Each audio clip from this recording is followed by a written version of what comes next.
Hello student, हम सभी लोग अध्ययन गुरु चैनल्स पर केमिस्ट्री क्लासेस आर्यन सर के साथ डिस्कस कर रहे हैं। अध्ययन गुरु चैनल्स आपका क्लास में मोस्ट वेलकम करता है। अध्ययन गुरु चैनल्स आपका क्लास में मोस्ट वेलकम करता है। केमिस्ट्री क्लासेस आर्यन सर के साथ डिस्कस कर रहे हैं। आर्यन सर क्लास में आपका मोस्ट वेलकम करते हैं। आपको हमारी केमिस्ट्री और केमिस्ट्री की लैंग्वेज पसंद आती है तो तुरंत क्लास को लाइक कीजिएगा और ज़्यादा से ज़्यादा क्लास को शेयर कीजिएगा।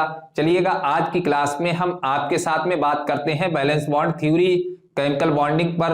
हमारी लगातार वीडियोस चल रही थी केमिकल बॉन्डिंग पर और केमिकल बॉन्डिंग में वैलेंस बॉन्ड थ्योरी पर आज हम डिस्कस कर रहे हैं आपके साथ में, जिससे हमें क्लियर करना है सिग्मा और पाई बॉन्ड के बारे में जानकारी क्लियर करनी है और हाइब्रिडाइजेशन।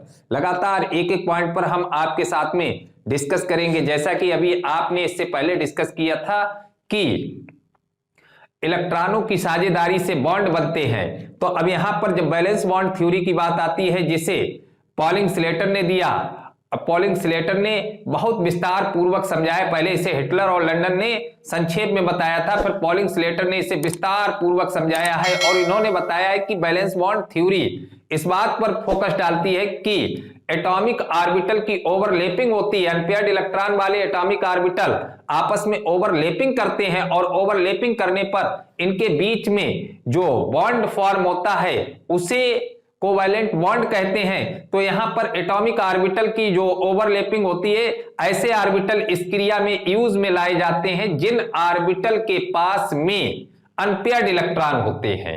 सबसे पहली बात ध्यान रखिएगा, ऑर्बिटल के पास में अनपेयर्ड इलेक्ट्रॉन होते हैं और किसी एटम्स की लास्ट सेल की ऑर्बिटल यहां पर ओवरलैपिंग करती हैं। तो ऑर्बिटल में ओवरलैपिंग कितने तरीके की होती है, तो सबसे पहले तो यहां पर स्क्रीन पर देख लीजिएगा वैलेंस बॉन्ड थ्योरी आपको क्या क्या डिस्कस कराती है। पहले स्क्रीन पर डिस्कस कीजिएगा जल्दी से वैलेंस बॉन्ड थ्योरी, और इसके बाद में हम यहां पर आपके साथ में बात डिस्कस करते हैं ओवरलैपिंग कितने तरीके की होती है। देखिएगा, वैलेंस बॉन्ड थ्योरी आपको बता रही है कि दो परमाणु जब एक दूसरे के पास आते हैं तो उनके बाहर के कक्षकों के बीच में ओवरलैपिंग होती है, और जो ओवरलैपिंग में ऑर्बिटल्स भाग लेते हैं उनके पास में इलेक्ट्रॉन कैसे होते हैं, अनपेयर्ड ऑर्बिटल यहां पर भाग लेते हैं। और अनपेयर्ड ऑर्बिटल जब ओवरलैपिंग करते हैं तो इलेक्ट्रॉन ये एक दूसरे के पास आ जाते हैं और पेयर्ड होकर के सिग्मा बॉन्ड पेयर्ड होकर के यहां पर कोवैलेंट बॉन्ड का फॉर्मेशन कर देते हैं। जल्दी से इसका स्क्रीन लीजिएगा, स्क्रीन चलिएगा, देखिएगा ओवरलैपिंग कितने तरीके की होती है।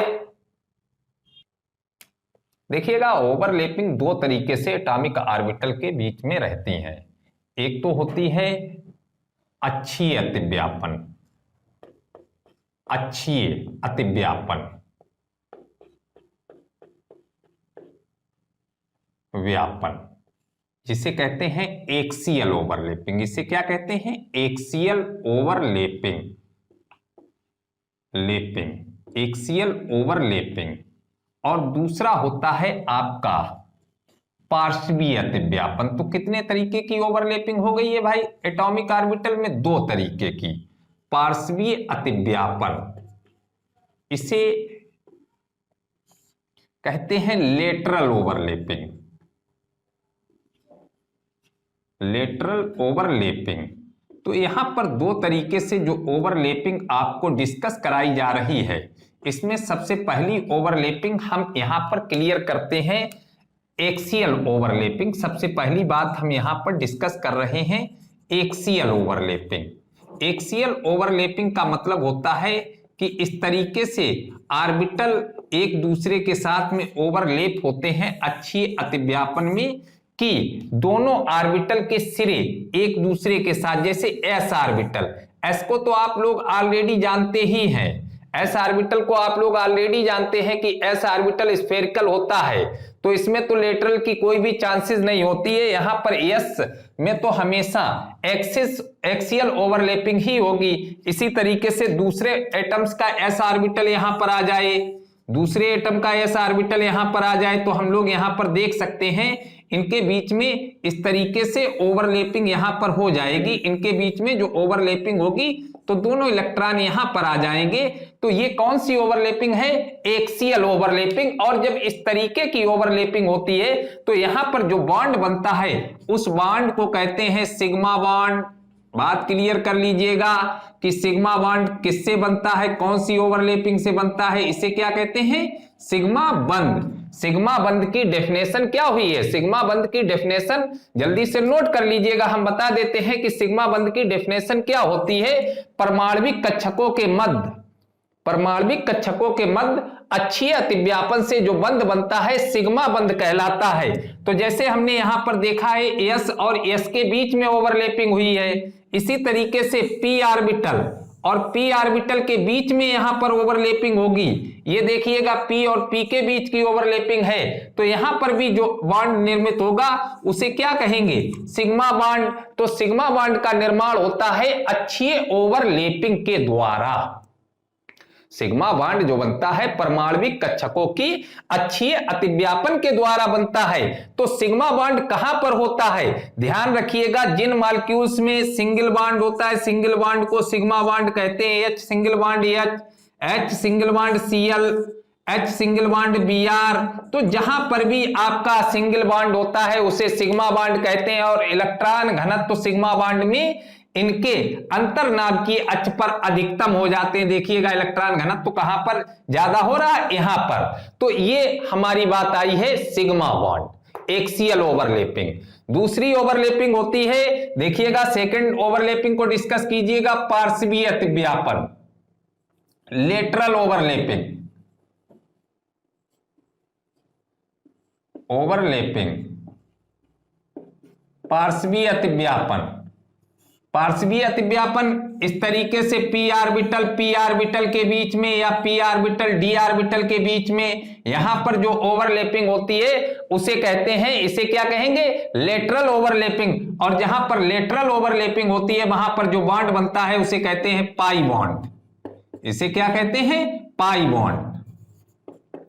तो जब दो परमाणविक कक्षकों के मध्य पार्श्वीय अतिव्यापन होता है तो उनके बीच में जो बॉन्ड निर्मित होता है उसे पाई बंध कहते हैं। हमारा वीडियो देखते रहिएगा, अभी हम आपको बता रहे हैं कि सिग्मा कहां पर है, पाई कहां पर है। तो हमारे वीडियोस में आपको यहां पर डिस्कस कराया गया है कि परमाणविक कक्षकों के मध्य पार्श्वीय अतिव्यापन होने पर पाई बंध बनता है। तो इस तरीके से सिग्मा और पाई दो तरीके के सहसंयोजी बंध यहां पर आपके सामने हमने डिस्कस किए हैं। दो तरीके के सहसंयोजी बंध, जिसमें एक सिग्मा बंध है और एक पाई बंध है। सिग्मा बंध अक्षीय अतिव्यापन द्वारा बनता है, पाई बंध पार्श्वीय अतिव्यापन से बनता है। सिग्मा बंध में इलेक्ट्रॉन घनत्व अंतर्नाभिकीय अक्ष पर अधिकतम होता है, पाई बंध में इलेक्ट्रॉन घनत्व अंतर्नाभिकीय अक्ष पर शून्य होता है। सिग्मा बंध सिंगल बॉन्ड में होता है और पाई बॉन्ड होता है जहां पर डबल बॉन्ड लगा हो इसमें पाई, जहां पर ट्रिपल बॉन्ड लगा हो इसमें दो पाई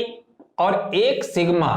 तो इसका मतलब क्या आया है कि पाई जब बनेगा तो सिग्मा साथ में होगा, लेकिन सिग्मा अकेले भी हो सकता है, सिग्मा अकेले भी हो सकता है, लेकिन पाई जब बनेगा तो सिग्मा साथ में होगा। तो ध्यान रखिएगा माय डियर स्टूडेंट, जहां पर डबल बॉन्ड लगा हो वहां पर एक पाई और एक सिग्मा बॉन्ड होगा, और जहां पर ट्रिपल बॉन्ड लगा हो वहां पर दो पाई और एक सिग्मा बॉन्ड होगा। तो पाई की पहचान और सिग्मा की पहचान यहां पर हमने डिस्कस कराई है कि सिग्मा और पाई कैसे क्लियर किया जाता है। चलिएगा देखिएगा, जैसा कि हमने अभी आपको बताया है कि सिग्मा बॉन्ड और पाई बॉन्ड। सिग्मा बॉन्ड बताया है कि जहां पर सिंगल बॉन्ड होता है वो सिग्मा बॉन्ड होता है, जहां पर डबल या ट्रिपल बॉन्ड होता है वहां पर पाई बंद होता है। डबल में पाई एक और एक सिग्मा, और ट्रिपल में दो पाई और एक सिग्मा। फिर ध्यान रखिएगा, सिंगल बॉन्ड में केवल सिग्मा होता है, डबल में एक पाई एक सिग्मा होता है, ट्रिपल में दो पाई और एक सिग्मा होता है। चलिएगा यहां पर कैसे सिग्मा और पाई बॉन्ड काउंट करते हैं, देखिएगा हम कुछ एक्सरसाइज यहां पर आपके सामने डिस्कस कर रहे हैं जिसमें सिग्मा और पाई बॉन्ड को क्लियर करना है। जैसे लिखा हुआ है C2H4। अब C2H4 में कितने सिग्मा है कितने पाई है, तो इसकी स्ट्रक्चर डिस्कस कीजिएगा। कार्बन कार्बन, इसके बीच में डबल बॉन्ड लगा हुआ है, तो यहां पर कार्बन के साथ में दो हाइड्रोजन जुड़े हुए हैं। तो देखिएगा एक सिग्मा ये है, एक सिग्मा ये है, एक ये है, एक ये है और एक ये है। तो कुल सिग्मा कितने हो गए सिग्मा बंध, यहां पर देख लीजिएगा सिग्मा बंधों की संख्या 1 2 3 4 5। तो टोटल सिग्मा बंध कितने हैं 5। पाई बंध इसमें देखिएगा, पाई बंध कैसे निकाला है हमने, पाई बंध जब यहां पर देखेंगे तो इसमें केवल पाई ए लगा हुआ है। तो तो पाई बंद की संख्या कितनी है? 1। देखिएगा नेक्स्ट एक्सरसाइज हम यहां पर डिस्कस कर रहे हैं, लिखा हुआ है C2H2। C2H2 में सिग्मा और पाई के बारे में हम आपको जानकारी देंगे। तो यहां पर देखिएगा इसकी स्ट्रक्चर जब डिस्कस करते हैं तो यहां पर कार्बन कार्बन के बीच में ट्रिपल बॉन्ड लगा हुआ है, सिग्मा सिग्मा सिग्मा, और यहां पर 2 पाई हैं। कितने पाई हैं? 2 पाई हैं। तो यहां पर कुल सिग्मा बंद कितने हो गए? सिग्मा बंद देखिएगा 1 2 3 सिग्मा बंद। पाई देखिएगा, पाई बंद 2 पाई हैं। इसमें पाई कितने हो गए? 2 पाई हो गए। इसी तरीके से नेक्स्ट एक्सरसाइज यहां पर डिस्कस कीजिएगा, लिखा हुआ है CH3COOH। यहां पर सिग्मा और पाई बॉन्ड के बारे में जानकारी क्लियर कीजिएगा। CH3COOH। तो यहां पर देखिएगा सिग्मा बंद, सिग्मा बंद कितने हो जाएंगे? 3 4 5 6 7। टोटल सिग्मा बंद कितने हैं? 7। और पाई बंद इसमें केवल एक पाई है। 3 4 5 6 7 और 1 पाई। तो यहां पर इस तरीके से हमने आपके सामने डिस्कस किया है सिग्मा और पाई बॉन्ड के बारे में। अब यहां पर हम आपको एक वीडियोस में इस तरीके की जानकारी भी यहां पर देंगे। अभी तो हमने स्ट्रक्चर को ओपन किया है, स्ट्रक्चर ओपन करके आपको बताया है कि सिग्मा और पाई कैसे पहचानोगे। अभी जो हमने आपको बताया है वो स्ट्रक्चर ओपन करके बताया है कि सिग्मा और पाई बॉन्ड कैसे पहचानोगे। अब यहां पर हम आपको नेक्स्ट वीडियोस में डायरेक्टली एक फार्मूला डिस्कस कराएंगे, जिस फार्मूले में आप स्ट्रक्चर को ड्रा नहीं करेंगे, स्ट्रक्चर ओपन नहीं करेंगे, लेकिन डायरेक्ट आप सिग्मा और पाई बॉन्ड के बारे में जानकारी करेंगे, बताएंगे कि कितने इसमें सिग्मा है, कितने इसमें पाई बॉन्ड है। तो नेक्स्ट वीडियोस को जो जब हमारा डिस्कस करेंगे उस वीडियोस में सिग्मा और पाई बॉन्ड की जानकारी विदाउट स्ट्रक्चर के क्लियर की जाएगी। केवल आपको फार्मूला दिया जाएगा और फार्मूले से हम सीधे सिग्मा और पाई बॉन्ड क्लियर करेंगे। क्योंकि जब हम नीट या IIT के एग्जाम में बैठते हैं तो कोशिश करते हैं कि हमारा टाइम बचे। तो टाइम बचने के लिए हम यहां पर फंडे भी बीच बीच में आपको बताएंगे, ट्रिक भी बताएंगे कि कैसे हम सिग्मा और पाई बॉन्ड काउंट कर सकते हैं। तो आज की क्लास बैलेंस बॉन्ड थ्योरी के लिए जो हमने डिस्कस की है उसमें सिग्मा और पाई बॉन्ड के बारे में जानकारी दी है। और जब ऑर्बिटल्स ओवरलैपिंग करते हैं तो इन ऑर्बिटल्स की ओवरलैपिंग से जो सिग्मा बॉन्ड बनते हैं वो हाइब्रिड ऑर्बिटल्स हैं। तो यहां से बात हमारी शुरू हो जाएगी हाइब्रिडाइजेशन। तो हम यहां पर डिस्कस करेंगे अब हाइब्रिडाइजेशन के बारे में। All the best, thank you.